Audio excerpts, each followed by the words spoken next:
For those who don't know me, I'm one of 3 siblings. I have an older brother who's 25 and an older sister who's 21. In 1994, my older sister, who's 21 now, was diagnosed with a disease that at the time was very uncommon. Many doctors didn't know about it. So since I was not even up to the quote parent size in 1994, I was not there to experience any of it. So I thought, who better to tell you about it but the lady that was there herself, which would be my mother. So.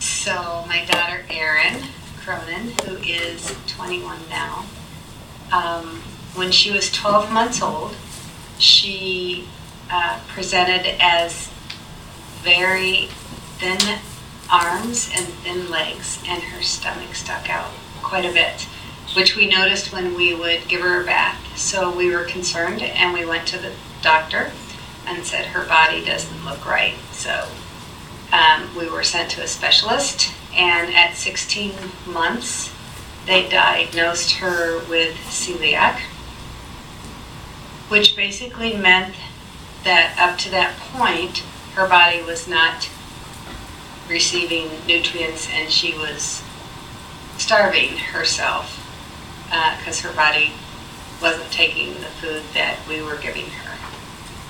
So when we went to the University of Chicago, who were very familiar with celiac, we had Erin in front of the doctor, and the doctor basically took one look at her as she walked across the room in her diapers, that they said, we want her tested for cystic fibrosis and celiac because she looks like she could have either one. So at that point, they came back with a diagnosis of celiac, and we met with a nutritionist at that point, and they kind of gave us an overview of what we could expect going forward with her diet as an individual and as a family. So when the nutritionist sat down with us and kind of gave us an idea that we would have to really guard her food choices quite closely, meaning she had to have her own toaster, she had to have her own butter spread, her own peanut butter, so that there was no contamination and breadcrumbs didn't get mixed in with hers. It didn't hit us until we actually came back home and realized we had to go shopping, and we had no clue how to go about that. And this was before food labeling laws changed to where they now list gluten as an ingredient, or it contains gluten. They didn't have that. So it took us about 2 hours just to go grocery shopping to find the correct food choices that wouldn't make her sick. Okay, so what is celiac disease? Celiac disease is an autoimmune disorder that is triggered by the consumption of gluten. And so does anyone here know what an autoimmune disorder actually is? No. The body attacks itself. Yeah, so the way I think of it is we have our immune system, and our immune system are basically the little soldiers inside of us that fight off like the diseases, the stuffy nose, sore throat we get when we're sick. But an autoimmune disorder is the little soldiers inside basically fighting itself. So when a celiac intakes gluten, it's going to fight its way out to get that gluten out as quick as possible. So regardless the severity of the allergic reaction of a celiac, some who are more severe are going to throw it out as quick as possible just to get the gluten out. But there's some people that can get by with basically just having a stomach ache. But regardless, the reaction is the same process. So when someone intakes gluten, it targets the small intestine. The small intestine is there to intake the nutrients that you need, basically. So that's why when my sister was 16 months, she was basically starving herself because her body couldn't intake the nutrients that she needed to grow. So then we go into gluten. And what is gluten? Gluten is made up of two proteins that I have no idea how to say. They're both listed here for you. Gluten is the protein that basically gives a structure or elasticity to food that we eat, and it's found in the 3 grains of barley, rye, and wheat, which are basically in stuff like bread, rices, and then it's also in like the things that you wouldn't think of, like soy sauce, dressings, candies, fried food. Like it sneaks its way into things that we don't really realize, basically. So that's why when my sister was diagnosed, it's hard to figure out what had gluten, what didn't. So then today, there's like this big hype of how the gluten-free diet is the new thing. People have this mindset that if you take out gluten from your diet, that you're going to lose weight. But unfortunately, there has been no studies shown that it actually helps you lose weight. The one study that has been done is that if an autistic person were to completely get rid of gluten from their diet, it can help symptoms like their behavioral and speech, and it can improve that. That doesn't necessarily mean that it's going to help people lose weight.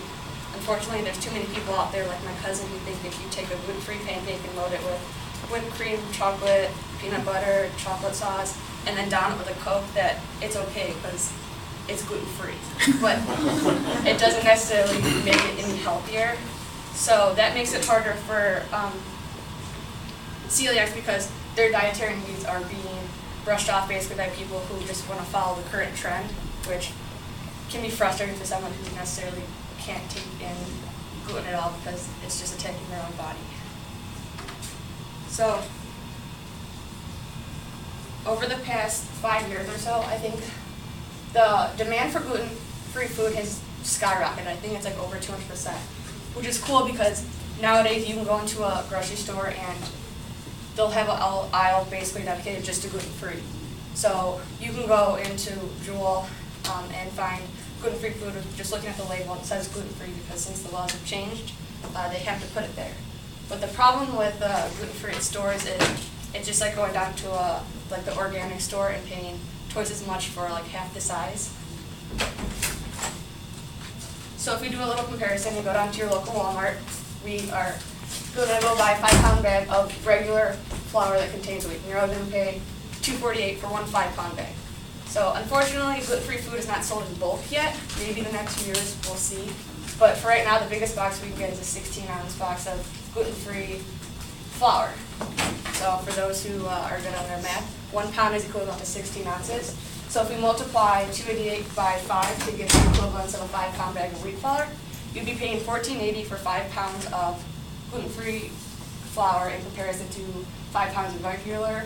It is only $2.48. So although it's easier to find, it's way more expensive.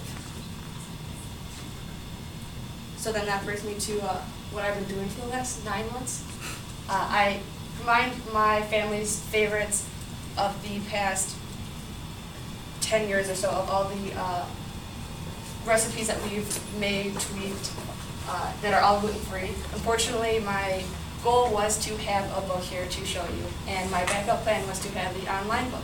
But as you can see, my cookbook is still under pending approval, so it's going to the publishing company basically. So with my luck, I guarantee I'll go home and check the email. They're going to be completely approved. But for right now, I do not have it.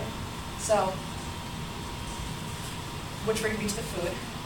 Another perception that people have with gluten-free food is that since it doesn't contain gluten, it tastes so much different, which is why I brought food in for you. I got a piece of chocolate cake, carrot cake, there's a peanut butter cookie. Some people have a peanut butter blossom, which is basically peanut butter cookie with just a chocolate kiss in it. So I hope you all enjoy those. If you don't, I'm not offended. Hey, it's more for me. But yeah, this was my book.